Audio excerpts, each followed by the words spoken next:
Meeting. Tonight we have regrets from Councillor Alford, Councillor Dwyer, and Mayor Panko. Do we have any amendments to the agenda to start? No amendments. Any disclosure of monetary interest? No delegations. Can I get someone to move for the adoption of the September 9th and September 23rd minutes? First by Peter, second by Jay. Councillor Brennan. All in favor? Carried.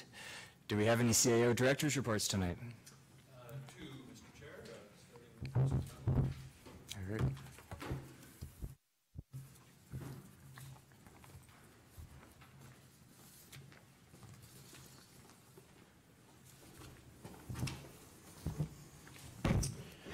Thank you, Mr. Chair. Three items I just want to update the committee on this evening. The first is the province of Ontario has announced another subsequent round of the Connecting Links program, which is fantastic news. Received notification of that this month, so that would be termed the 2020-2021 round. It appears from the the release that there has been no changes in the program. It's 30 million total for the province. Individual projects are capped at 3 million, and funding is still at 90% eligibility. So staff are going to be looking at that program and getting back to council soon. And the applications for that are due for submission on November the 22nd. On our second update, we are hosting a Meet the Contractor night in this very room, actually, on the 22nd of October. It allows people to come in and ask questions about the physical construction activity going on in Beckwith, so getting a little more insight into the work that's underway. From a construction perspective, it's going to be a drop-in format from 5 p.m. till 7 p.m., so we're looking to see people out, hopefully that evening, to learn more about the project. Also on October 22nd, staff are going to be meeting with Parks Canada to have some more detailed discussions about the Confederation Bridge project. We want to get better detailed insight into what specific approvals could be triggered, which may include but not be limited to federal environmental assessments and what time implications would be associated with each. So that conversation will be happening on the 22nd, and we'll be bringing that information forward to council afterwards. So that's my updates for this evening. All right, thank you, Director Dunlop. Any questions? Seeing none, we'll move on to the next report. Thank you, Mr. Chair. Just want to advise the committee that the tender for the phase 2 of the town hall improvements closed recently. We're evaluating the bids that we received, and we expect to be able to report out on that in the coming weeks. Thank you, CAO Morris. Any questions? All right, so moving on to correspondence items. First is 6A, letter dated September 30th from Stewardship Ontario. The topic was industry funding for the municipal blue box recycling for the second quarter of the 2019 program year. Any comments on that? So we will receive and file it. And 6B is letter dated June 13th, 2019 from the Affordability Fund Trust for support for people in the community with their hydro bills, and that's for information only. Is there any comments on that one? Councillor Allen? Just a good news story. There's so many people that need that support, so it's good that we're doing that. Excellent. Councillor McKenna? Do we know how that is disseminated? Does it go to, as well as the municipalities, do we know if it gets out to social services and housing groups and other not-for-profits who are in the business of helping those folks? CAO Morris? Good question. I'm not, I don't know the answer, but I can tell you that we posted it on our website. So we would encourage all people from Smith Falls to go to the website and have a look at it. But I'm glad you raised it. We'll disseminate it to the social service agencies in town. And I will as well. Just that it is a good newsletter, as Councillor Allen said, and we need to help folks with that one. Thank you. All right, moving on to 8A, priority issue, Heritage Commons lifting of holding zone at 260 Brockville Street. Mr. Grenke.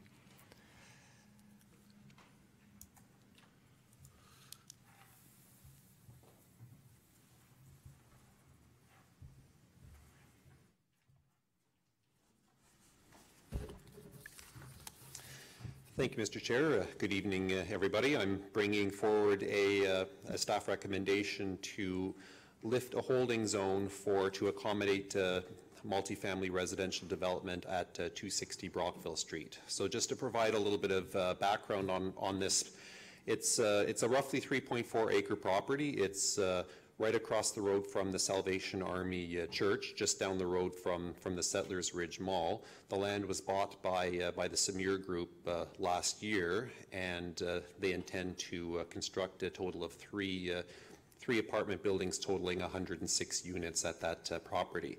So there is a little bit of history with the zoning on this property. Back in 2014, Council approved a residential type 7 special exception 1 zoning to accommodate a previous development concept that involved multi-residential development.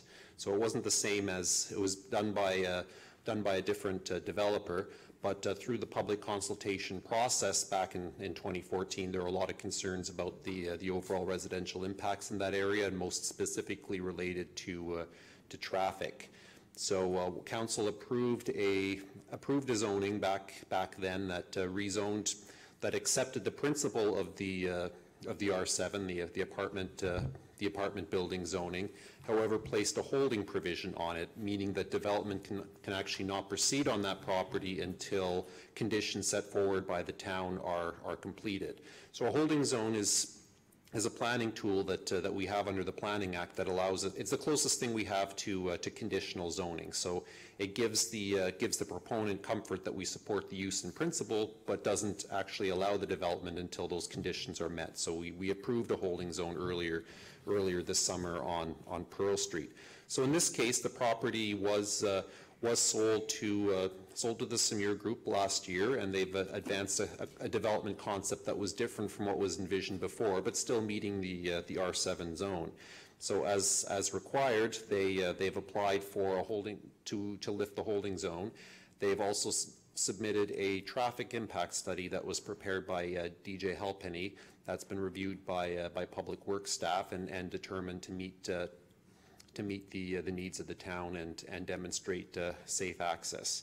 So this is there's 2 planning applications that are required in order to make this development go ahead. The first one, which needs to be completed first, is lifting the holding zone, recognizing the traffic work that's been done. The second one is, of course, a site plan control application that's going to deal with the grading, stormwater access, landscaping design, and various other site-specific features of that property, and that we expect that's going to be coming to committee very soon. We're just dealing with a couple of very final minor items, but that will likely be within the next couple of weeks. But at this point, we're here with the proposal to lift the holding zone.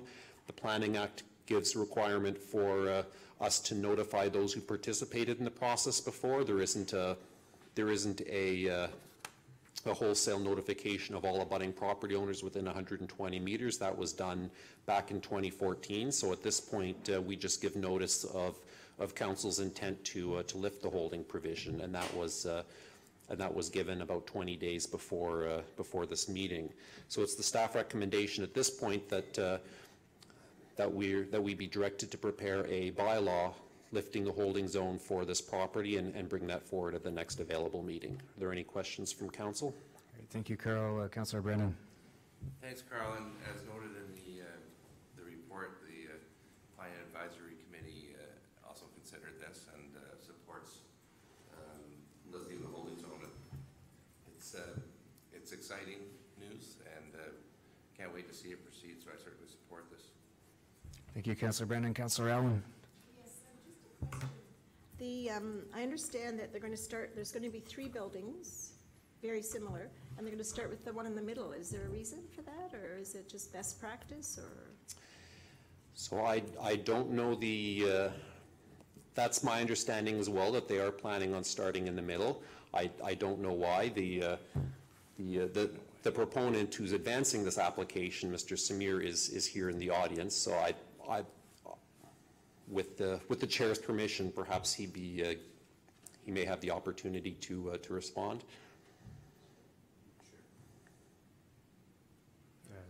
Yeah, does he want to? Sure. Okay. Well, should I do it from here or not go to the mic?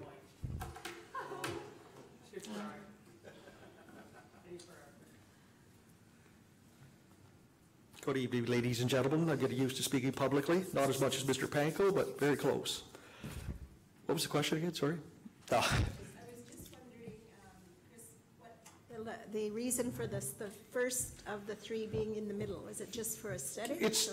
Yeah, it's in a U shape, and the middle one contains all the public amenities, fitness room, meeting space, everything. Most of the ground floor. The reason that the middle building contains 28 units. The other two buildings contain 39 units. Most of the ground floor is taken up by amenity space, being fitness, some nursing areas and that sort of thing. Okay. Not that it's a nursing home, but there are some for St. Elizabeth or Bayshore, whichever one comes in. So it's mostly all public or for the residents' use, mostly. Good. Thank you. Appreciate that. Councillor McKenna. So I'm also very supportive of this initiative. I'm sure it'll be another quality job by the seniors. Carl, I had a question regarding the holding tool. Is it common to use that? Did we have many other applications or planning with that on it, or is it's a little unusual, or which is it? Through the chair, I'm aware of about 4 or 5 other properties in town that have holding zones attached to them as conditions. So it's not something that happens all the time, but it's certainly, in this particular instance, I think it was a valid approach in that it gave council gave the proponents the comfort that the development was intended, or that the principle of the development was supported. But I think the key test in considering whether a holding zone is appropriate is deciding, do we feel that this is an appropriate development? Because you can't really go back on a holding zone. Once we establish the conditions, if they meet those conditions, then we're obligated to approve it. So it's something in this case that they need to be spelled out very carefully. So it's fairly common, especially in urban areas where we're looking at, say, subdivision development, and this needs to, a holding zone is put in place prior to, say, services being extended. Those sorts of things. All right, any further discussion? Seeing none, I think we can support the recommendation then to adopt a bylaw at a future council meeting. All right, thank you, Carol. Next up, we've got the provincial policy statement review. Thank you, Mr. Chair. My second report this evening brings forward some evolving planning policy that's come down from the provincial government. So council will recall back late in the spring, we presented a report on Bill 108 that was outlining a number of changes to planning and related legislation. That follows another report that was presented earlier on in the winter that pertains to a housing supply action plan that the province was undertaking that created some fairly broad objectives. So these objectives are now intended to be implemented through revisions to the provincial policy statement. So the provincial policy statement is a high-level policy document that outlines how the province wants to see, how they want to see development occur, and just some general objectives. And those are all implemented in local official plans, which are in turn implemented in local zoning bylaws. So it gives some broad direction as to what we want to see. And typically, provincial policy statements are updated every 5 to 10 years. So we're about 5 years into the review cycle of the previous one. Previous legislation under the previous government had extended the review cycle to 10 years. However, the government has decided they want to undertake these changes right now. So there is a commenting period right now. The province is looking for, they've set a deadline of next Monday for comments. So some municipalities have already provided written feedback through the Environmental Bill of Rights, and that's something that this council can direct us to do if you so choose. But I'll just quickly go over what's being envisioned and my thoughts on the proposal. So certainly this is something that is of tremendous interest to the planners across the province, but also in municipalities. So I attended a training session hosted by the Ministry of Municipal Affairs a couple of weeks ago, as well as a meeting of the Lanark County Planners Group to discuss this application as well. We're all trying to understand bits and pieces here. So the province says they've established 5 key themes: increasing housing supply and mix, protecting the environment, public safety, reducing barriers and costs, supporting rural, northern, and Indigenous communities, and supporting certainty and economic growth. So these are our broad items, and I'll just quickly go over through the first one: increasing housing supply and mix. The way that the proposed amendments are framed is really to increase the flexibility, and I think there's a few areas there that are of interest to the town, and certainly ones that I would support. So, for instance, it gives a little bit more room for increased local decision-making abilities outside the comprehensive review to open up lands for new settlement areas. So I think in a town such as ours that's seeing a lot of quicker growth, a little bit of flexibility there that involves a less extensive review with the ministry, I think would be helpful. One point that's popped up in several places in the document is the introduction of the concept of market needs as an evaluation consideration. So normally when we're looking at a new planning application, there's a variety of criteria that we look at in determining whether it's good for the community, and market needs is now being introduced. However, there's very little in the way of guidance material in defining what this means. So the concern that staff would have is, absent that guiding, that information, it potentially gets a little more difficult for the municipality to really control what we view as say, progressive development or different kinds of development above and beyond what's tried and tested. So it's also not exactly clear how a market lens would be evaluated among everything else we look at in a planning application. So it's not necessarily that this is something that's a bad item to include, but we just don't really understand what that means. And certainly in reading the feedback and reading comments in other municipalities who've also reviewed the new PPS, that's a theme that's quite prevalent. I think in general, we support policy changes that increase the supply of all housing types for various socioeconomic needs and encourage the types of mixed-use development. That's a fairly high-level statement, and I think that's broadly in keeping with what this council has identified as really the first key strategic priority. However, certainly from my experience in looking at affordability from a policy perspective, most municipal official plans have contained policy supporting affordable housing for many years. And it doesn't seem that it's from our end that it's a policy barrier that's preventing that from going where it needs to be. So my recommendation in this case is simply that the province be asked to assist municipalities in this endeavor, and that can consider incorporating tools such as conditional zoning, development charge rebates, or tax incentives. They may not all apply in Smith Falls, but it's affordable housing is an important, and housing supply in general is an important concept that's more than just simply a policy matter.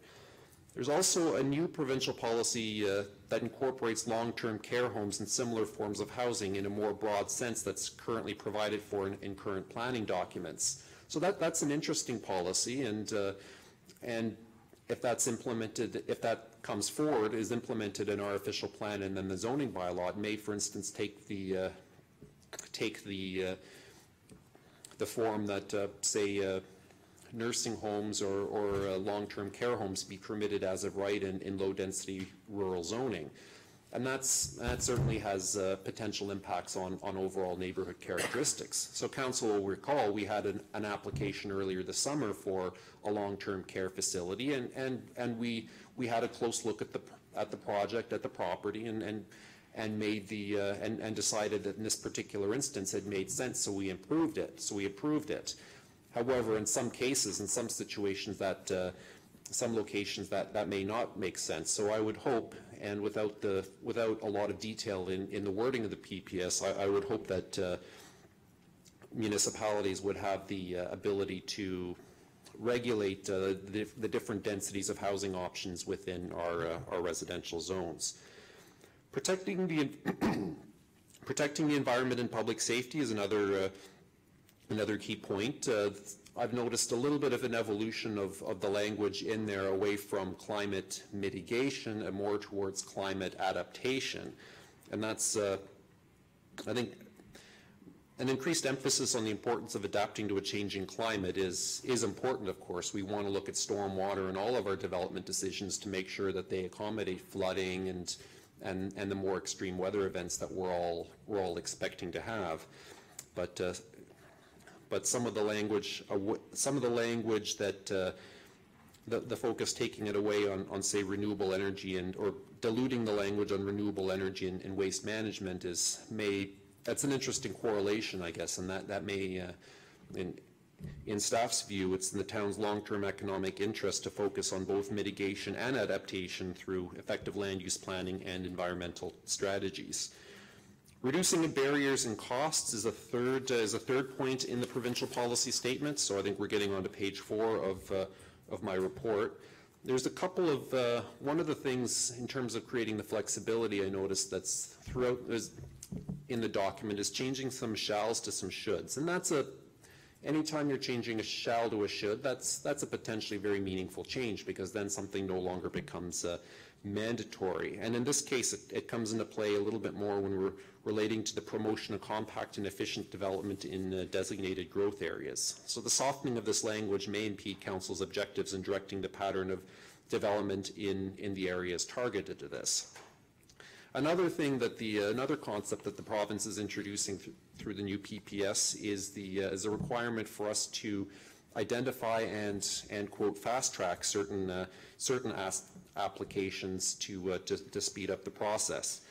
So it's and again, it's one of these things that it's not really clear to me what's meant by that or how we would do that. We're a single tier municipality, so we don't need to juggle the politics of a lower tier and an upper tier official plan in deciding which kinds of applications to fast track. But I think what some of my planner colleagues in other municipalities the concern they have is it sort of pinned the blame, I guess, on the municipality as potentially an encumbrance on that. And certainly none of us want to see applications proceed slower than they need to be, but I think looking at it more broadly, there's some elements of the process, including stormwater approvals through the province, that certainly extend timelines quite a bit. But at the end of the day, this couldn't be treated as simply an aspirational element. We obviously want to proceed as efficiently as possible, and through our own procedures. I'm always happy to identify other ways that we can make things go quicker. So with respect to mineral aggregate operations with the natural heritage features, this isn't something that really is likely to come up at all or very often in Smith Falls, but there is now the ability to look at approving a mineral aggregate operation so long as a test of no negative impacts on the natural heritage features is met, and I would respectfully suggest that's a difficult test to meet. There's always going to be some sort of an impact, and obviously over the long term we look at remediation, but it seems difficult to meet that test as well. The PPS also proposes to change the definition of significant as it pertains to cultural heritage by removing an existing definition in the document and deferring to principles yet to be defined in the Ontario Heritage Act. So this sort of aligns the planning view of heritage with the Ontario Heritage Act, and we can't really know what that's going to mean until those criteria are identified in the Heritage Act. But I've just flagged it for attention. It's one of those things that's just there until we have a little bit more clarity. So supporting rural, northern, and Indigenous communities, that's another evaluation criteria or another key theme identified in the new PPS. So I think, and one of the key items there is supporting and recognizing the importance of engagement with Indigenous communities when looking at planning applications. So certainly from our perspective, from the staff perspective, we value and appreciate that, and I think the takeaway that I would, or the request that I would have is that we get further direction from the province or province as to how that would be best and meaningfully done. So supporting certainty and economic growth, that's another broad theme. And in here there's the policies are they're fairly aspirational. So for instance, the draft PPS is creating policies directing municipalities to facilitate conditions for economic investment by identifying strategic sites, monitoring the availability and suitability of lands, and addressing potential barriers to investment. These are things that we already do. We have a very active economic development department that does a lot of these, so I think we're covered. There's also the PPS also opens the door a little bit to allowing the conversion of employment land. So most urban municipalities identify employment lands that are required to be protected in order to maintain a sustainable economic, maintain a sustainable and viable economic base, and then non-employment lands, residential lands, those sorts of things. So taking away employment lands is something that typically can only be done if we're not, if it's demonstrated that we don't need them. So in this case, the PPS opens the door a little bit to allowing the conversions of employment lands to non-employment uses, and also allow the development of sensitive uses adjacent existing or planned industrial uses where no such alternative exists. So I think it gives the municipality some flexibility. Of course, we don't have to take it if we don't want to, but it gives us a little bit of flexibility. But I think I would look for a little more clarification from the ministry in terms of setting the tests for us to follow, and what they mean when looking at that. So I think, all in all, the PPS is in many ways, it's an evolution of the 2014 document, and many of the broader themes are already touched upon in our official plan. So this doesn't really reinvent the wheel in any great sense. There are a number of proposed changes to the PPS that allow some greater flexibility in our own decision making, and I think that's welcome and appreciated, especially since we are going through some rapid growth, and certainly the planning policy does its best to keep up, but I think this gives us a little bit more flexibility. However, there's also a few changes that really it's impossible to know what they mean, and I think they need a little bit more clarification. So it's difficult to really completely assess what the true impacts of the town would be. However, we hope that a revised PPS that takes into account feedback that's been received from our municipal partners and others would address some of these. So this is a fairly high-level overview of really what's a large and foundational document. So certainly this report can be presented for council's information. However, if council would like, we can also be, staff can also be directed to provide some comments to the ministry outlining some of the key issues outlined in this report, or anything else that council wants to see. So I'll pause there and welcome any questions. All right, thank you, Councillor Brennan.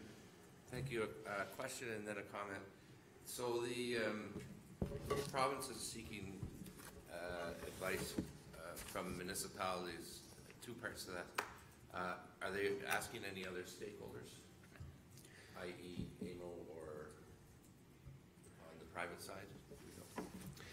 So they have, through the chair, they have opened the door to comments from everybody. So they, and I know a lot of different organizations have taken a look and provided reviews on their own, within their own area of interest, and certainly I have within my own area of interest. The comment, the circulation is public, so anybody can provide comments as individuals or as members of organizations. I don't know how they've targeted, if they've targeted other sectors other than municipal planning departments.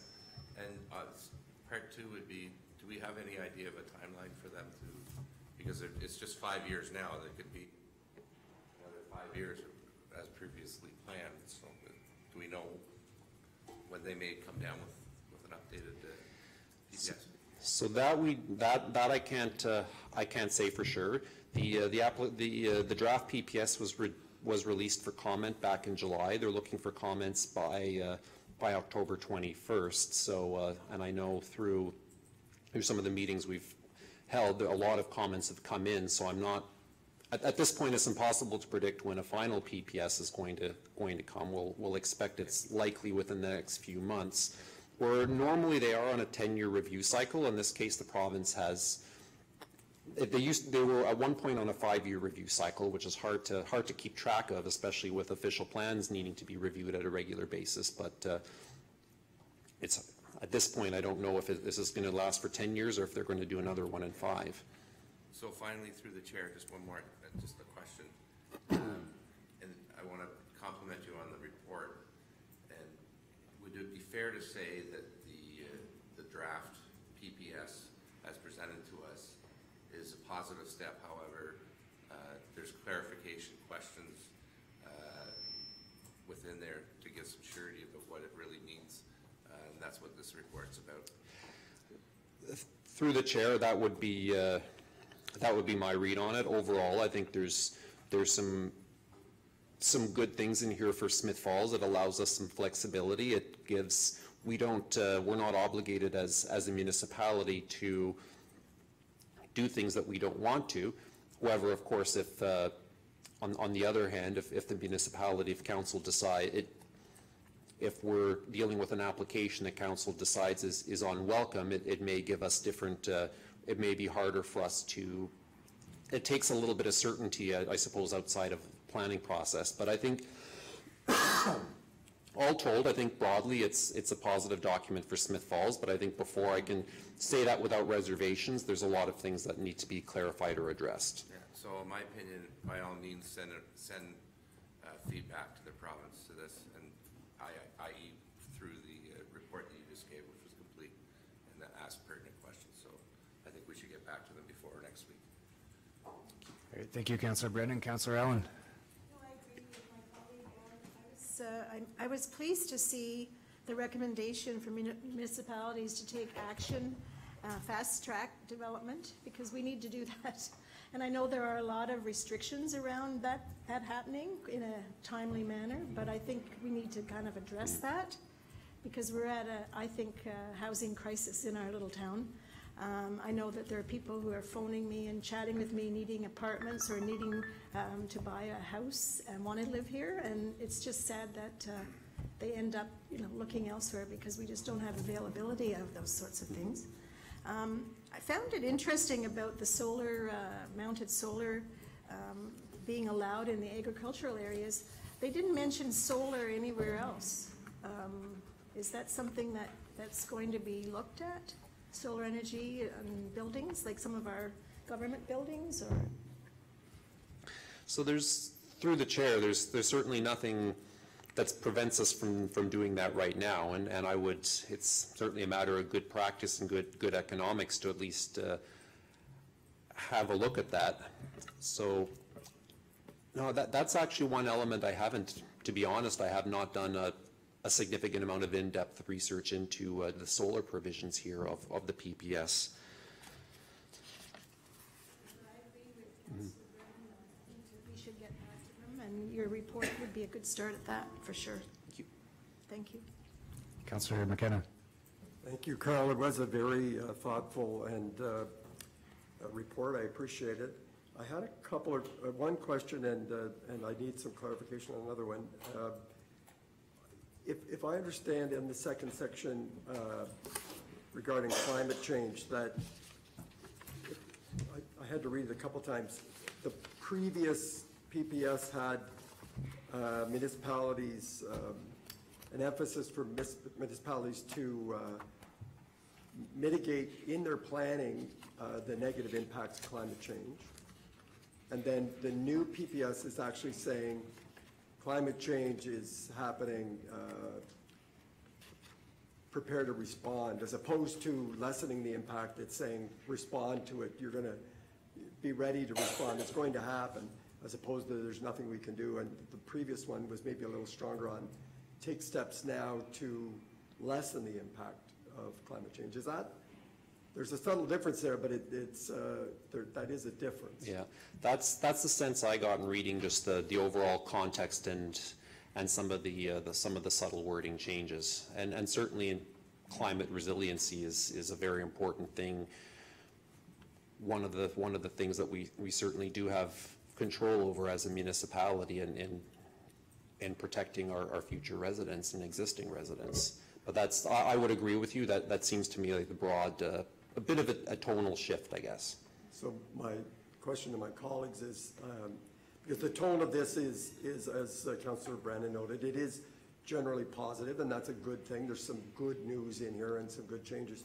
But if we were to perhaps not just point that out to them, that there's a subtle difference, but say, so let's say the town decided, our town decided to keep going at doing everything we can to lessen the impact of climate change through our planning. And a developer comes up and said, well, that's really not in the provincial policy statement. It's not as strong as that. Would that change lessen our authority or leave us open to being at a different place than the provincial policy statement? Through the chair, potentially. There's certainly, like, we can still create the policies as we want, and right. if there's a should rather than a shall in the PPS, and we do it anyway, that the introduction of that should, obviously our planning decisions need to meet both our OP, our official plan, and the provincial policy statement. So there's a little bit of a risk element in there that potentially some wiggle room that there may be a planning outcome that council isn't necessarily desiring. So I don't know if, I'm not saying we throw it in their face, but if we could strengthen that it's important to our community that municipalities do more than just mitigate the impact, that we actually do what we can to prevent the impact. So that's my suggestion. And the second one is on section 5. It's regarding the second bullet there. It says, where you were talking about sensitive land uses adjacent. Could you just clarify that for me? I wasn't quite sure what that meant. If you, so it's section 5, it's the second bullet. It said sensitive land uses adjacent, etc. So if we've identified employment lands within our municipality, or any land, say transportation corridors, those sorts of things that typically, traditionally, they're separated from sensitive uses, which is normally defined as residential and certain institutional uses. You want to keep them a little bit apart just to prevent obvious incompatibilities affecting both the sensitive use and the operation of the industry. So this gives a little bit more wiggle room for us to say accommodate and again, this is up to council, and I can jump into the exact wording if you like, but it gives a little bit more wiggle room for us to open up uses around sensitive uses around the area, subject to certain criteria, some of which are a little bit vaguely defined. So the province will know what you're saying. I just wasn't quite clear on that when being not a planner, that what the point was. So it is allowing those land uses to maybe be a little cozier and bring them together so that we don't lose valuable municipal land, or the buffer doesn't need to be as big. I don't have any problem with it. It just I didn't quite understand what it meant. So now I think I'm getting clear. You could bring those two land uses closer together. Or at least allow consideration of. It doesn't mean remove the barriers, remove the buffering. And before you had to have those buffers. There's certain, yes. Okay, thank you. Thank you. Any further discussion? So I think we can accept the report and accept the recommendation as presented by Mr. Granke. Carl will send feedback to the province. All right, thank you, Carl. Thank you. Moving on to 8C, we have student counselor appointments. Nadine? Good evening. I'm here tonight with a good news story. This year we with the start of the school year, we did a recruitment of student counselors, and this is done annually at the beginning of the school year. I reach out to our local schools, as well as we post it on social media. And I'm pleased to advise council members that we received 2 essays from 2 students, and both students attend Smiths Falls District Collegiate Institute here in Smiths Falls. Both students have provided the essay detailing their desire to be a student counselor as per our policy, as well as an endorsement letter from Principal Marcia McNair. Both students are very active members in the high school, participating in groups such as Tell Them from Committee, which focuses on student voice in learning and how students advocate for great control in the current direction of education. The Safe Schools team, and Links Crew, which is a mentoring program to grade 9 students. Principal McNair detailed in both letters of both students that she fully supports having the students participate in the program, as well as I also received an endorsement from 2 teachers at the school, one being Steve Hall and Blake Seward. So with council's permission, I'd like to introduce you to our 2 student counselors, and I'm going to have them rise. Grace Lee is a student at SFDCI, grade 11, and Declan Watts as well is a grade 11 student at SFDCI. It is my understanding that both students have read the student counselor policy, and they're both aware of their requirements. As you can see, both students are very active members at their school, and I spoke with them before the meeting, and they're very eager to come forward and bring the voice of youth at the council table. So with your support, we'll bring forward a resolution to a future council meeting, or tonight's council meeting actually, and we'll appoint them, and then they will have a quick orientation with myself and Director Costello, and then they'll start coming to council meetings. Grace and Declan, any? Councillor Brennan? Yeah, I just want to welcome you guys to the Horseshoe. I want you to be, not to be shy. We want to hear what you think, not only about youth issues, but what's going on in the town. So you have a say at the Horseshoe. You do not have a vote, but you do have a say, and we will listen to you. So welcome. Looking forward to it. All right. Well, welcome, and we'll be able to get to that, I think, at the council meeting following committee of the whole. So next week? Actually, we'll do it tonight, if that's okay. Okay, but they'll be able to come next week then? Yep, they'll start coming next week. I also want to give a great thanks, and I need to recognize, because a former councillor, Ken Graham, brought forward this policy. And as I said to both individuals, it's something I wish they would have had when I was a student, so it's a great program. As well as I want to send our thanks to Principal Marcia McNair, who is a huge advocate of the program, as well as teachers Blake Seward and Steve Hall for their assistance. So thank you, and welcome to our student counselors. All right, thank you, welcome. Moving on to 8D, we've got the Accessibility Advisory Committee Terms of Reference. I'd like to invite our Director of Corporate Services, Carrie Costello, to the microphone. And in the meantime, welcome Ms. Bingley for joining us. She's been spearheading this initiative, and it's great to see you here tonight.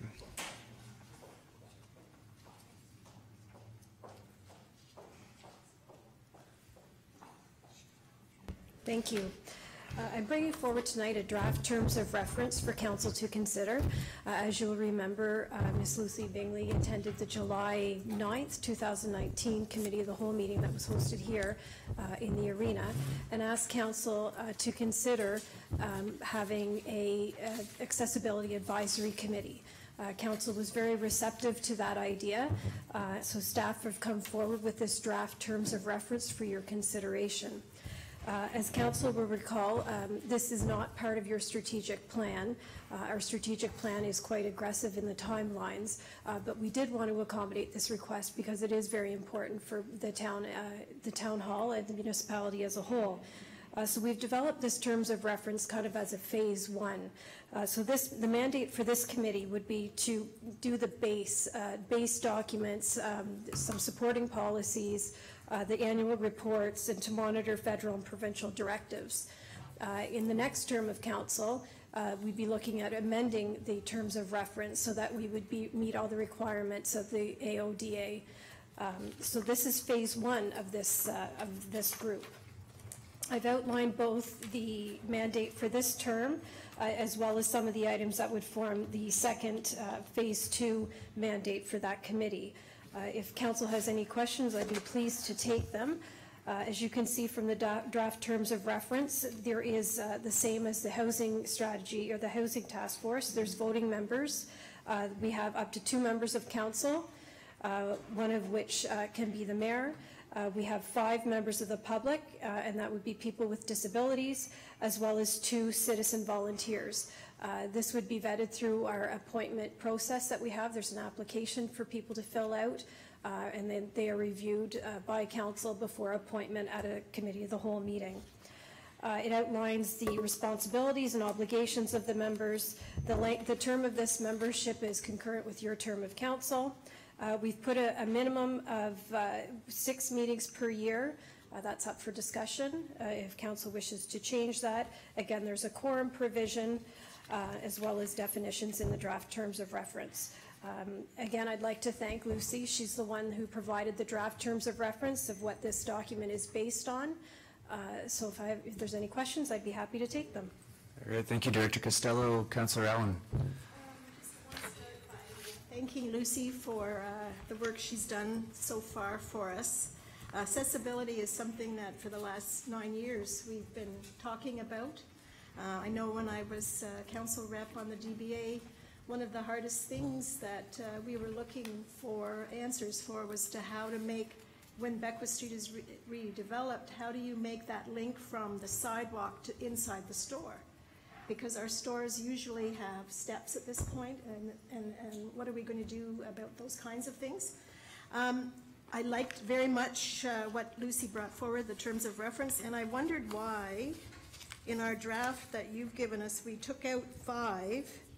The 5th comment was to promote awareness of accessibility and inclusion, and for me that's critical for this committee as they move forward. That's probably the most important thing that they will do, because I think there are a lot of people who aren't really aware of the types of inaccessible ways that people can learn. For instance, language, hearing, being able to walk is not just the only one. There's so many, and our community, I think, I hope, wants to help all of them.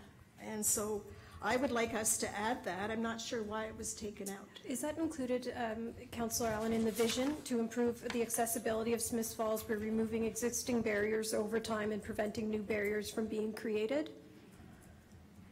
Yeah, it is, but you then go on to say the draft terms of reference focuses. So to me, it's still a focus, an important one. I don't know how others feel, but that's my thought. Otherwise, I think I like the makeup of the committee, and the only other comment I would have is I hope we're not waiting until next term before we actually hopefully have some actions that we're going to implement. Because even though we don't have to, we should be. And I would just hope that the people that are on that committee would be coming there with the hopes that there are going to be some, direct payoffs from their hard work and meeting, other than just talking about what's going to happen in a few years. So this committee is set up so that they will be providing report or advice to the staff resource for our annual reporting. They will be providing council with policy statements, with directives, so there will be output from this committee. And the output from this committee will form the basis to ensure we're compliant for 2025. Any further discussion? All right, thank you. I'd like to, I think it's a great document. I really like the definitions that have been added. Thank you. With the definition of disability comes from the Ontario Human Rights Code, I believe, so it's nice to have that spelled out, especially when we're recruiting members for that. I've got a couple amendments I'd like to propose, and I think if we're all in agreement, it would be nice to approve as amended tonight, just because I know this first was emailed into us in June. We had our first meeting July 8th, and now we're mid-October. So to expedite things, if everybody's in agreement, I'll go through and propose some amendments, if that's okay. All right, so the first one in the vision, I think I'd like to remove over time. just because for a vision statement, it drags it on. I don't think we need to be removing existing barriers over time. We just need to be removing existing barriers. Is there any disagreement on that point? On page 2, we have mandate of the Accessibility Advisory Committee. I think it's a great list. One thing that is left out from the mandate, which is included in the mission statement and the reporting process on the last page, is the section that was on Ms. Bingley's original draft that was presented to council. Specifically, the committee will review and advise council in the following areas: site plans of new and existing municipal buildings, new and existing municipal bylaws, purchases, significant renovations, leased facilities, municipal capital facilities under the Municipal Act, and goods and services provided by the municipality. I'd like to add that section into the mandate so that it's established in relation to the mission statement and the reporting process. Is there any discussion, or Councillor McKenna? That one is, thank you, Mr. Chair. That one is, that's quite there's a lot behind that one, and I'm not opposed to it. There is something about getting the committee up and running that can be a daunting, to take all that on, and it's a new committee. They're going to find their strengths and over time understand how municipalities work and give the advice on a lot of things. I just wonder if that could evolve over time, because that work plan suddenly probably is doubled in its, so I just wonder about how daunting it is. I'd like that group to mature into their role a little bit. So that's just a thought. I like it. I just think that there's a lot on it. It doesn't mean that staff wouldn't come forward with a bylaw that they would like some feedback on, and they've got the committee. But to ask them to take that on, I just think that's, 6 or 7 meetings a year. I think it's a bit much. Okay, Councillor Brennan? Yeah, I agree. I think that the proposed terms of reference they're broad, but I think it's a starting point, and the specifics in the ones that you're proposing, i.e. site plans, all the bylaws, purchases, renovations, it's goods and services provided by the municipalities. I think you're getting a little bit into the weeds. We want to make sure that we have a voice, come to us, to council, to advise us about accessibility in our town. And I think that maybe that is fine-tooth combing it, if I could use that term, a little bit much. So I don't, and also in here, there's a provision that at the end of this mandate, the terms of reference are going to be revised, and that might be an opportunity at that time to have a look at these items here. So that's my view. All right, thank you. I think my concern with the mandate as stated right now is there's nothing here that prevents us from having the kind of situation where Marshall Hogan is forced to come in, do a presentation after the fact because his perspective has been left out of the planning process. I think that there's got to be something in that mandate, whether it has to be as holistic as the Lanark County example that the draft was based off of. There's got to be something saying that when we're doing a major capital project, we're going to be sending it through this committee so that they can give their 2 cents, the same as the Municipal Heritage Committee would get to comment, or any other relevant committee, so that we're not left empty-handed when it's really too late to be having those discussions. Councillor Allen? Could we reduce maybe the list of like maybe goods and services provided by the municipality would be too much for this, or but significant renovations and site plans of new and existing buildings, would that be 2 that would be enough to? Councillor McKenna? This may be where you, like our friends from the provincial government did, you change it to may instead of shall, so that I just think there's a lot in there. So I want staff and as we do our policy work to get the opinion of the accessibility committee, to get their input and to get it right. But on everything, I just don't know. I think they may be key in, informing policy and purchasing, and I don't know who triggers that. But I think we could work with that language a little bit, that Okay. may be involved, or. So if we change specifically the committee may review and advise, would that be soft enough language to? Well, I don't know if we want to rewrite it. I know we don't want to delay it, but there might be some wording there that I could feel comfortable with. I just think it's a lot for a brand-new committee who's just starting up to take on that.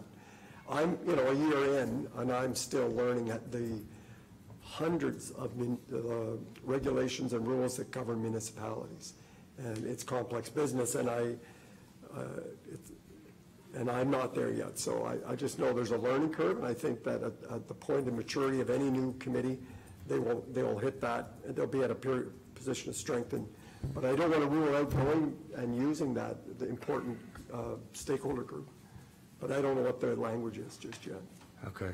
Do you think, Director Costello, is there anything, the way it's written now, that would stop us from sending a project to the Accessibility Advisory Committee if we were looking for additional opinion? It may not need to be included in the mandate to start off? No, absolutely not. And I think council should be aware that both our senior planner and building official both take accessibility into all of their inspections and all of their comments. So Councillor McKenna's point's well taken. We could soften the language in that and use the word may. I will note that is part of the mandate. I did that part of Ms. Bingley's draft terms of reference because of the scope of it, that we changed that because we thought that the same as has been indicated, that this group should get their feet underneath them, and that provision was included in the mandate for the next term to provide comment and feedback regarding Section 41 of the Planning Act. But we could, if council concurs, we could soften that wording to may. Maybe if major projects, it'd be up to council's discretion, but we could soften that wording. I'm not sensing a consensus on that wording tonight, but it sounds like if the onus is on us as a council to make sure we send these projects as we deem fit to the committee, then it may not be in the mandate, but it's on us to go forward with that. Is that fair? Okay, so we'll move on to committee structure, voting members. I'm wondering if we want to specify the background of the citizen volunteers for the two members of the public. I was thinking that based on, there's two major barriers when you're interacting in the town. It's with the services we provide as a government, and it's with the businesses. So if one of those representatives was from the business community, it could be advantageous to the committee to get that perspective, and it gives a little more substance to the recruiting process for that position. Is there any strong opinions on that? Councillor Brennan? I'm not sure what you're... I'm saying have one of the two citizen volunteers be a representative from the business community. Business.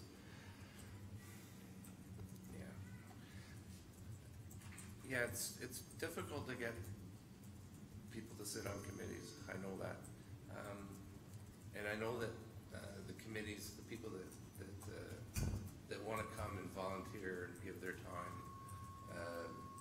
they're vetted through council. We don't know that it comes to us, and then we discuss it at camera and that sort of thing. So I'm not sure. Do you think the vetting process is adequate for picking those two? Yeah, I don't want to limit people from asking to join. Okay, Councillor Allen? It has been my sense over the time that I've been council rep with the DBA that there will be someone that would be happy to do that.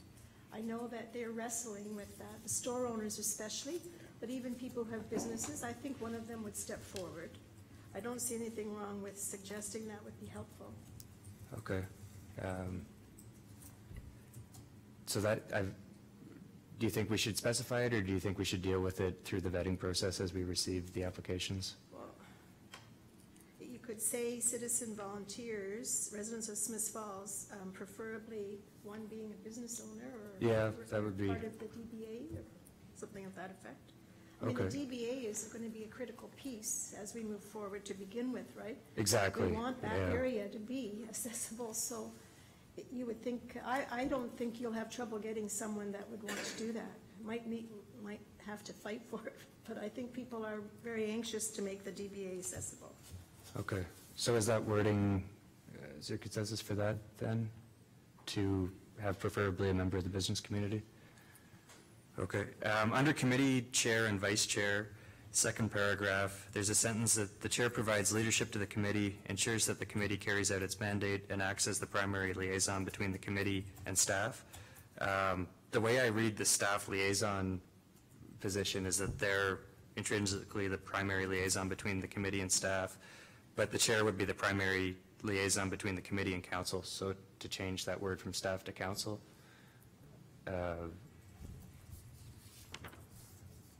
Is there any, like the chair is the one that'll be coming to the council to do a presentation when they've got a report from the committee. It wouldn't be that the chair would go to staff and do a presentation and then staff would come to council. Right. Councilor McKenna? Was it worded that way in the original one? Mr. Chair, do you This recall that? part is part of the Smith Falls generic committee, so it wasn't included in the original draft. And just one more time, do the chair of our committees, they don't necessarily come to council, though. They report through staff or through a council member. Right? Well, the Municipal Heritage Committee will come to council.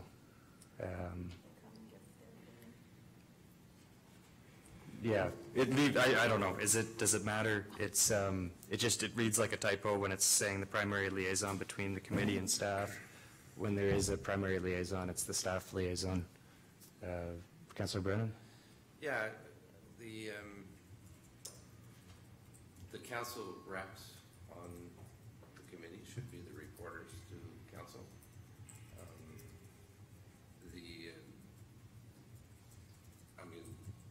It's an advisory committee to council, so in my mind, the councilors who are at the table are there to listen and gather information, certainly provide input to the committee, but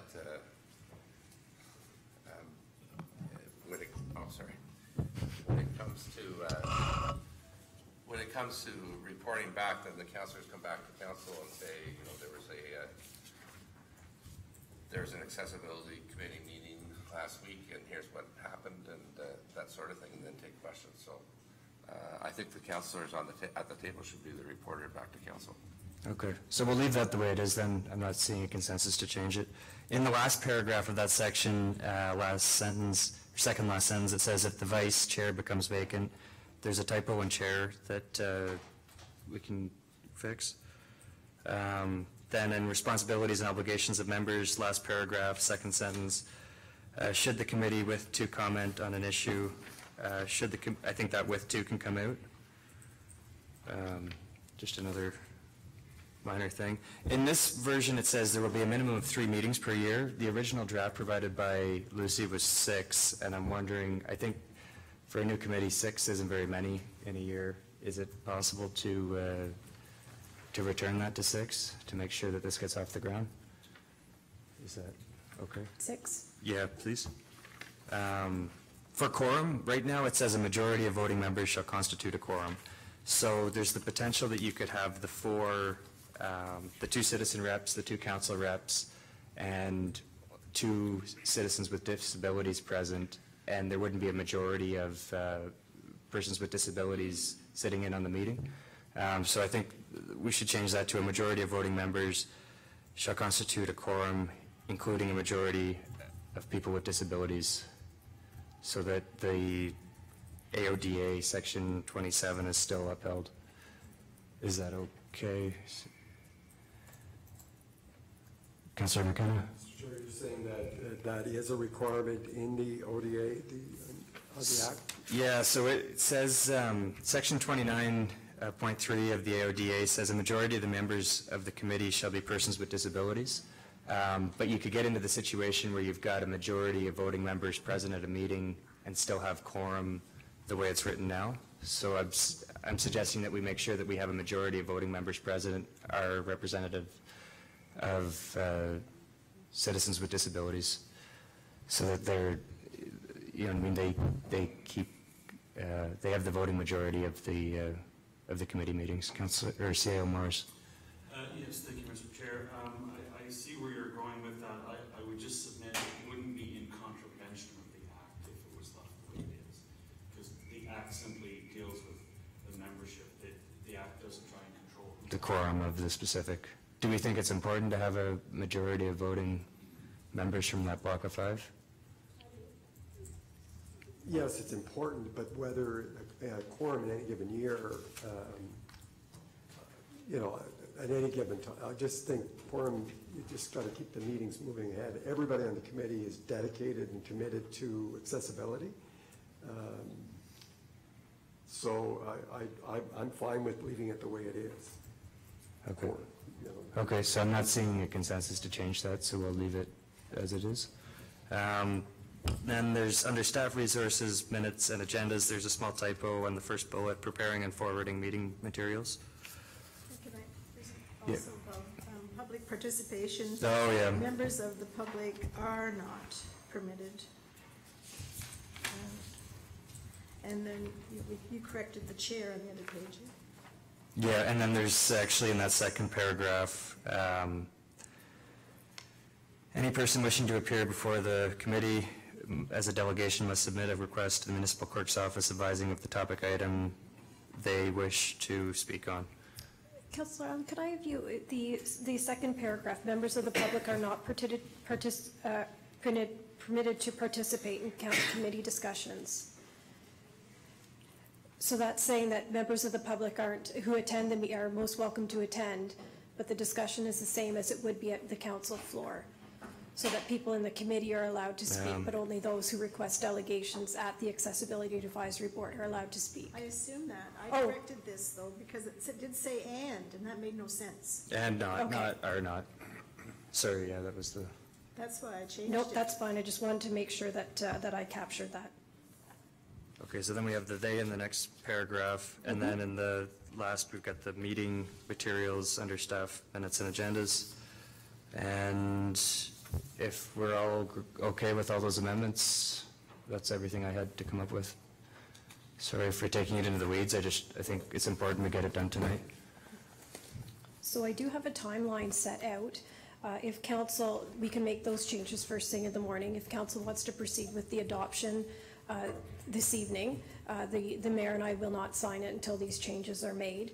I do have a timeline set out, so if the bylaws pass this evening to adopt the terms of reference, we can have a notice for applications to be submitted. We can post it on social media tomorrow. We can also advertise it in the paper with a deadline of November 5th.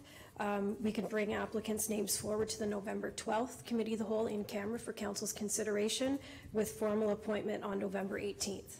Excellent. All right, so we have consensus to approve as amended, and we'll bring that up at the following council meeting. All right, thank you, Director Costello, for rushing this through. Next up, we have amendments to the recycling contract. Director Dunlop.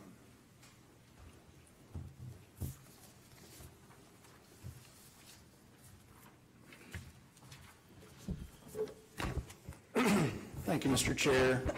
I'm going to take the committee back to July of this year, just as a recap. On June 23rd of 2019, we received notice through Glenview Iron and Metal that their subcontractor, Bowman's Waste Management Systems, closed in Renfrew. For everyone's interest, Bowman's was the subcontractor on our recycling contract who did the processing, essentially the sorting and preparing of recyclable materials for shipping them to market, including the marketing of those commodities for revenue. To give context, the facility in Renfrew processed approximately 600 tons of materials on behalf of Smiths Falls each year. When they closed, one of the key indicators that they released publicly was that it was very directly linked to the global issues surrounding the instability in the markets for recycled materials, something we're all seeing regularly in the media. The closure affected a lot of municipalities. Some were more affected than us. Some municipalities received waste collection services from Bowman's. We just received indirectly a processing and marketing service through them through GIM. Locally, our contract was impacted, as was the town of Perth and the DNE. So the three of us were in a very similar situation when the closure rolled out. So we all worked very closely with GIM on reviewing what our options would be. When we started to look at areas we could send our recyclable materials to, we had to keep an eye on the distance for the hauling. The trucking to Renfrew, as an example, was about 120 kilometers, so we had to be cautious not to look beyond that distance, otherwise we would be opening up new costs under our collection contract. Within that hauling distance, there were two companies that came out to the forefront. Cascades Recovery in Ottawa on Sheffield Road was one of them. The other was the City of Kingston that runs the Kingston and Area Recycling Center. Just to give further context, we went and met with the City of Kingston as an example to see how we could possibly quickly move our materials into their facility and learn a bit more about their operations at the same time. Through all those efforts, we came to the realization quite quickly that Cascades was the only option available at this time that could serve our dual stream. So of course we have got our fibers one week, and our mixed containers the next. Unfortunately, one of the things we learned from Kingston is they are still working off of receiving 4 streams of waste. As an example, when they pick up the recycling at the curbside, they actually sort the glass and they do not compact the glass. So that's not a transition that we could undertake easily under our current contract.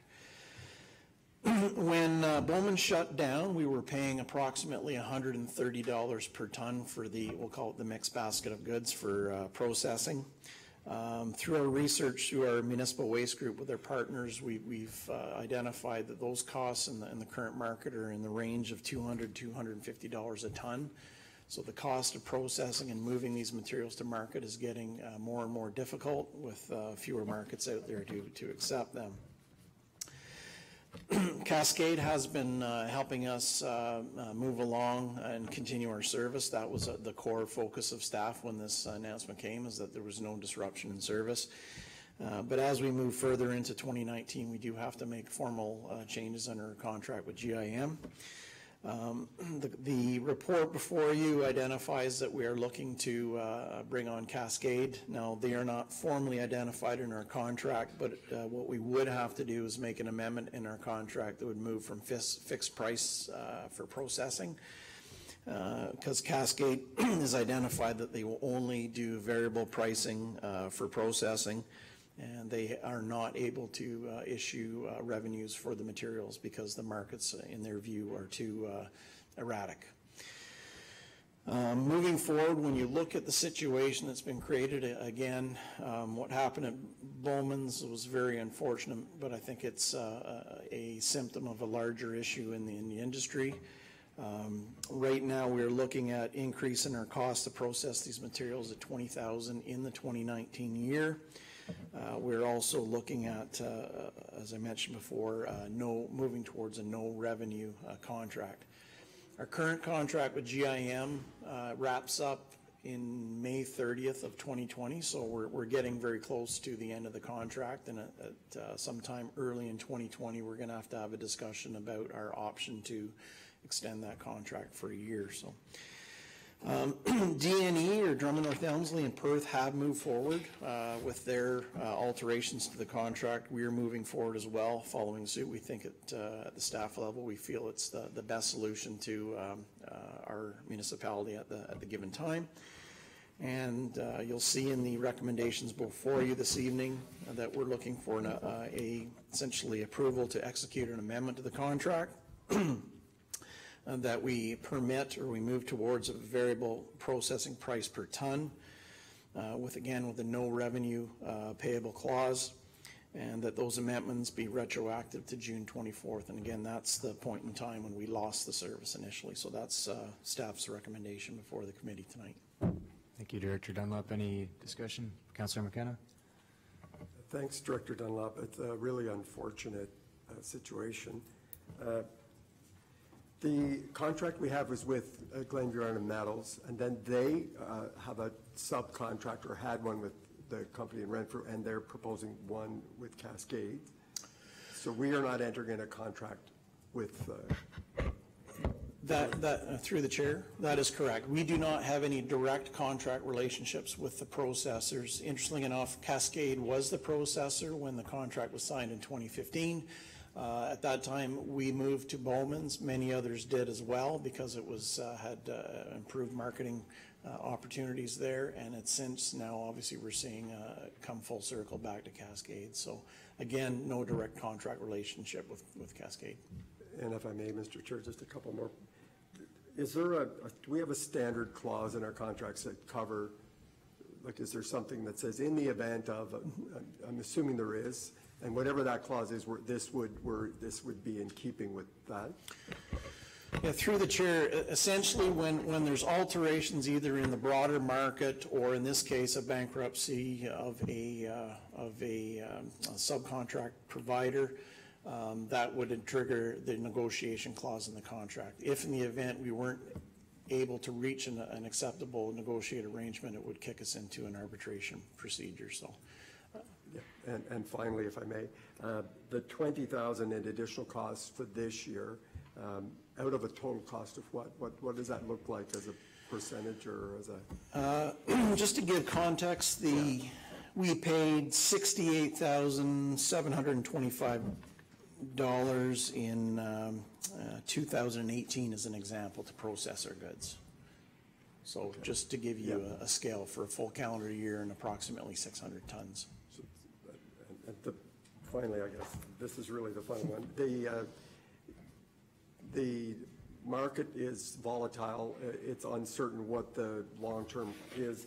Is there any thought at this time to extending the year's contract with Glenview Iron and Metal as per our right to do so, in order to give you more time to look at the longer term and where it's going? Do we want to sew that up now rather than? Staff were, through the chair, staff were intending on coming forward with another report and not too distant in the future. Okay. We have to make a decision in how we proceed. We're also being very aware of what our neighboring municipalities are doing in terms of their contracts and their end dates. Again, from a from our perspective and the perspective of many municipalities, it's best that we all have our contracts granted and wrapped up at the same time, just to provide opportunities for group bids under efficiency or essentially economies of scale. Thank you. Yeah. Okay, thank you, Councillor Brennan. That just brought to mind, you're talking about contracts in different municipalities. Is there opportunity for a contract with a number of municipalities? The option, through the chair, the option's always open. We, in general terms, we attempted to do that in the past. I can say from my days in Mississippi Mills, we tried to do that in the past. There was some challenges. What we do ensure through the Municipal Waste Group is ensure that we're going out with consistent language in terms of the terms for collection. But every municipality is not the same. We all provide different arrangements around our multifamily collection as an example. We also have our facility services as well. So again, it's as a group we try to go out at the same time and go out with similar terms around measurement and payment under the contract. So thanks. Thank you. Any further discussion? Morris? Yes, thank you, Mr. Chair. I'd just like to make a comment that this circumstance is a really sobering example of why the current system doesn't work. Recyclables are commodities. They're susceptible to market forces. Property taxpayers shouldn't be in that commodities game. We're seeing what happens when the market falls out. So I would just like to state that we need to push hard for a producer responsibility regime in Ontario, and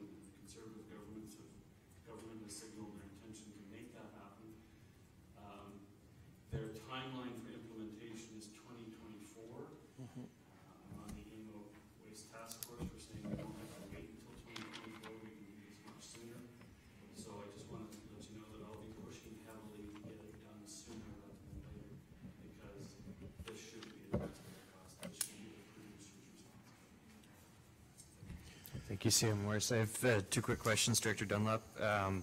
So the 20,000 in additional expenses is added to the loss of the 60 to 70,000 for a total of 80 to 90,000 unbudgeted costs for 2019? That is true. Yep. Okay. And how much do we pay to process per ton of garbage? Well, it will vary, but for garbage? Yeah. I don't have the Okay, number. sorry. Put you on the spot. We pay on a per pickup, as an example, for curbside. We have a disposal cost. I don't have that number right on me tonight. Okay, it'd be interesting to see how that compares with the recycling. Yep, separate costs going contracts. forward. Okay, great. Any further discussion? Okay, and we'll put a bylaw forward tonight. Excellent. All right, thank you, Director Dunlop. Thank you, Mr. Chair. Seeing no standing items, I'll take a motion to adjourn. Housing Task Force, oh, sorry, Carrie, you're back up. Thank you. First off, I've made note of all the errors, and I sincerely apologize. My spell check has failed me epically. First of all, this was discussed 2 weeks ago at Committee of the Whole. It brought forward a draft terms of reference for this committee. At that time, Council had some discussions, and I've made the amendments regarding membership. We've divided it out per sector. As well, we've made some changes. The chair is now going to be the spokesperson, and that's going to be Mayor Pankow. I'd also like to thank Councillor McKenna, who provided some great links that will form part of the scope of work, part of the literature that this group will be given. And it spoke of the core housing needs, such as homeless, emergency housing, and transition shelters. So that literature will be given to any of those who are appointed to this committee. So I bring before you the terms of reference with the amendments that were discussed at last Committee of the Whole, with hopes of adoption this evening. And at the same time, we could probably concurrently post the advertisement for this and the Accessibility Advisory Committee. Excellent. Any discussion? Great. So I think we can accept the recommendation and move forward. CEO Morris. Yeah, just a comment that we had great input on the sector representation, and you can see the list is fairly extensive. There were others that we didn't include just to keep the group manageable. The other one was the Lanark County Social Services that provided perspective. There were several others, but we've kind of distilled this into something that we think will represent those with a stake in housing, yet not have 25 people at the table, risk not being productive. So, so if committees are comfortable with this, we think it represents all the people that should have a stake in our housing strategy. Excellent. All right, so we'll look forward to bringing that to our council meeting. That now I think we can go to take a motion of adjournment. Councillor Allen, Councillor McKenna, all those in favor? Adjourned.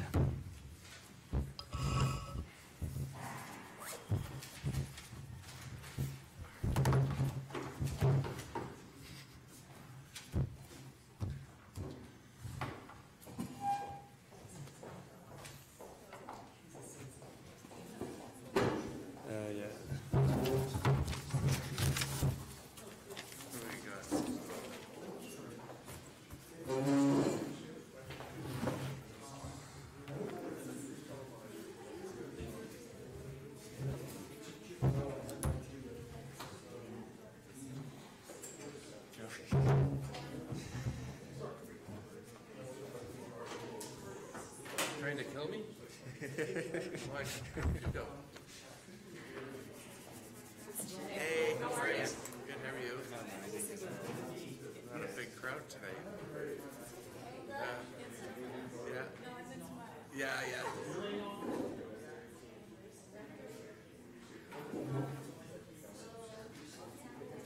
Oh, yeah.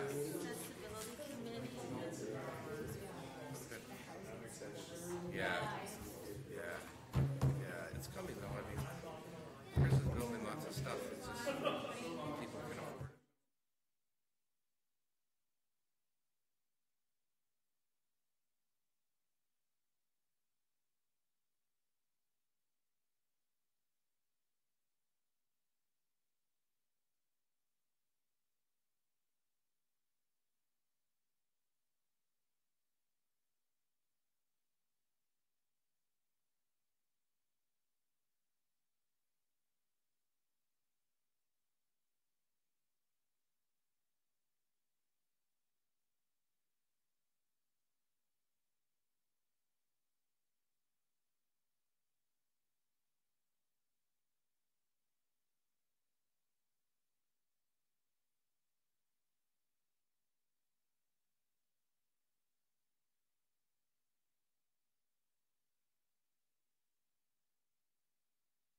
We don't have quorum right now.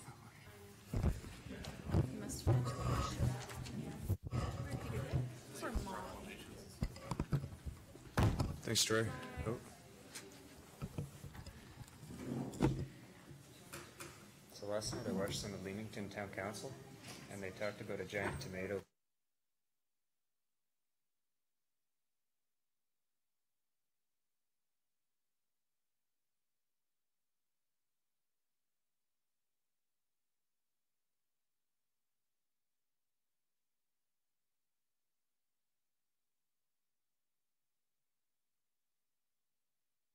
Great, we'll call this special committee meeting of council to order. We have regrets from Councillor Alford, Councillor Dwyer, and Mayor Penko. As such, we've got no mayor's announcements tonight. Any disclosure of monetary interest? Seeing none. We have no delegations. We have no adoption of minutes. We will move on to 7.1. Councillor McKenna. Thank you, Deputy Mayor McGuire. Moved by myself and seconded by Councillor Allen.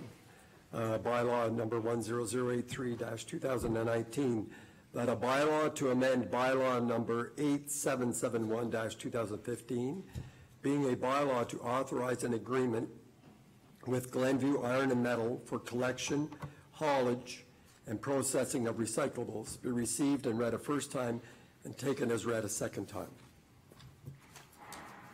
All right, thank you, Councillor McKenna.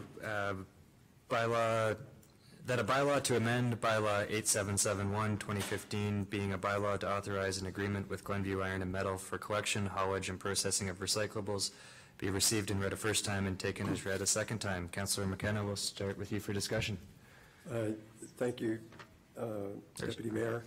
As we've learned earlier, and we've known for several months, that the main recycler or company in Renfrew County that was purchasing and managing our recycling through Glenview Iron and Metal abruptly stopped business. This is a reflection of something that's happening worldwide. The market for recycling is in turmoil. So as a result, we'll be paying additional fees for both the for the recycling and the collection and shipping it to a different company. All right, thank you, Councillor McKenna. All in favor? We'll take third reading, please. So that again, moved by myself, second by Councillor Allen, that a bylaw to amend bylaw number 8771-2015, being a bylaw to authorize an agreement with Glenview Iron and Metal for collection, haulage, and processing of recyclables, be now read a third time and finally passed, signed, sealed, and numbered 10083-2019. Thank you, Councillor McKenna.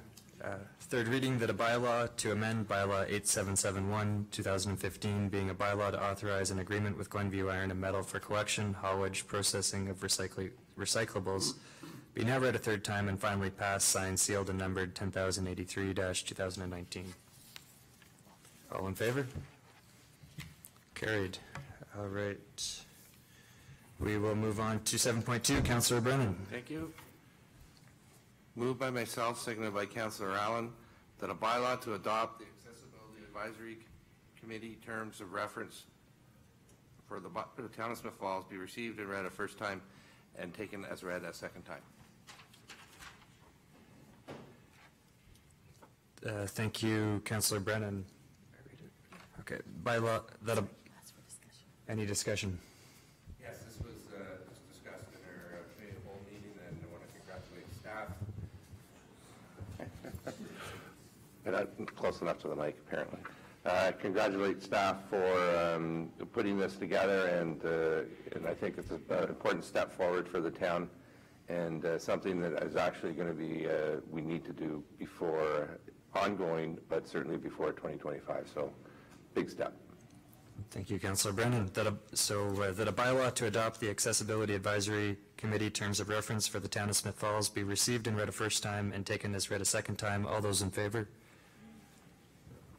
We will move on to third reading.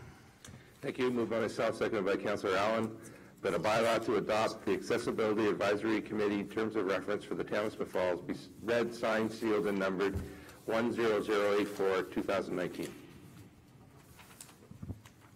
Thank you, Councillor Brennan. That a bylaw to adopt the Accessibility Advisory Committee terms of reference for the town of Smith Falls be read, signed, sealed, and numbered 10,084-2019.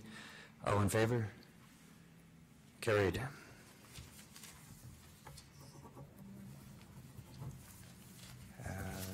Our last bylaw for this evening, we've got 7.3. Councillor Allen.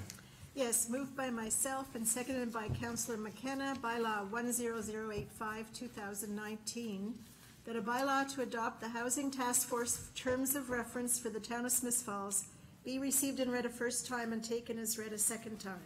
Thank you, Councillor Allen. Any discussion? Yes, the task force is examining the current state of our housing supply in the municipality and is going to make recommendations for strategies and opportunities to expand and change things. And when this was presented to us, the terms of reference presented to us, Director Costello asked for groups of people who were stakeholders that hadn't been on the list that she gave us for membership. And so we've added those, and now we're adopting this now because it's got a list of those stakeholders, and I think she said that perhaps they'd be advertising for it next week after it passes tonight. Excellent. Thank you, Councillor Allen. So that a bylaw to adopt the Housing Task Force terms of reference for the town of Smith Falls be received and read a first time and taken as read a second time. All those in favor? Carried. We'll move on to third reading. Moved by myself and seconded by Councillor McKenna, bylaw 10085, 2019, that a bylaw to adopt the Housing Task Force terms of reference for the town of Smith Falls be read, signed, sealed, and numbered 10085, 2019. Thank you, Councillor Allen. Third reading, that a bylaw to adopt the Housing Task Force terms of reference for the town of Smith Falls be read, signed, sealed, and numbered 10,085-2019. All those in favor? Carried. All right, we will move on to miscellaneous motions and business. 8.1, Councillor McKenna. Yes, moved by myself and seconded by Councillor Allen. And we're delighted to do this, that under student councillor appointments, that Council of the Corporation of the Town of Smith Falls appoint Grace Lee and Declan Watts as student councillors for the 2019-2020 school term. Excellent. Thank you, Councillor McKenna. Any discussion? Just, we're delighted with quick response this year. We're going to have them, if all goes well, at the next council meeting, and I'm looking forward to their energy. And as Councillor Brennan said earlier, we don't want people just sitting there as wallflowers. We want you to engage and participate as much as you can. Great. It'd be great to have those seats filled around the horseshoe. So the Council of the Corporation of the Town of Smith Falls appoint Grace Lee and Declan Watts as student councillors for the 2019-2020 school term. All those in favor? Carried. Do we have any? I skipped reports. Is there any reports tonight? So inquiries, announcements. Anyone? All right. So moving on to adjournment with Councillor Brennan. Thank you. Moved by myself, seconded by Councillor Allen, that this council adjourn its proceedings at 6:40 p.m. and stand so adjourned until the next duly called meeting of council. Thank you, Councillor Brennan. Do I read this one again? Okay. This council adjourned its proceedings at 6:40 p.m. and stands so adjourned until the next duly called meeting of council. All those in favor? Carried. Adjourned. Thank you. Excellent. That was like seamless. Good job. Yeah. I'll fix this. Sorry about that. But no, you did great. Oh, thanks for having that sheet. That was the. Oh, it's all good. I try to always have something, and no, you did great. So thank you for sharing. So if you're okay with it, Chris, I'm going to do up the bylaws. You have to sign them because you're the acting mayor. Okay. So Carrie and I'll text you when they're ready, and if you're able to Just stop by in. and. Yeah. Cool. And then the first copy, I've got that in your calendar. Yep, Okay. and I'll make sure Ken was talking about it tonight. Yeah, so. that's nice. Sorry about that, I was just it's okay. busy last week and I was doing my weekend, like, No, it's fine, I get it, and I'll be honest, once Carl told me that you were getting email, I started panicking that maybe you weren't getting it. So, well, and that's Dave will another. be looking into it tomorrow morning first thing, because, like, I was so upset when I saw it, 'cause I sent it to Did you get an invite to the parking meeting? October 2nd. No. What? October 2nd is the parking, October 2nd is passed. or sorry, November 2nd. Did you get, no. No, it's the 16th. Sorry, I sent That's an my email- birthday. I sent an email on October 2nd. So check to see if you got it. It's about the parking, There's a parking study meeting. I knew about it, I saw it on Facebook. But you didn't get an email? because Nikki and him didn't get it. The Blue Door spot got it, the DBA got it, because they were on the same email. Well, I check right now. But I was just, They're all special.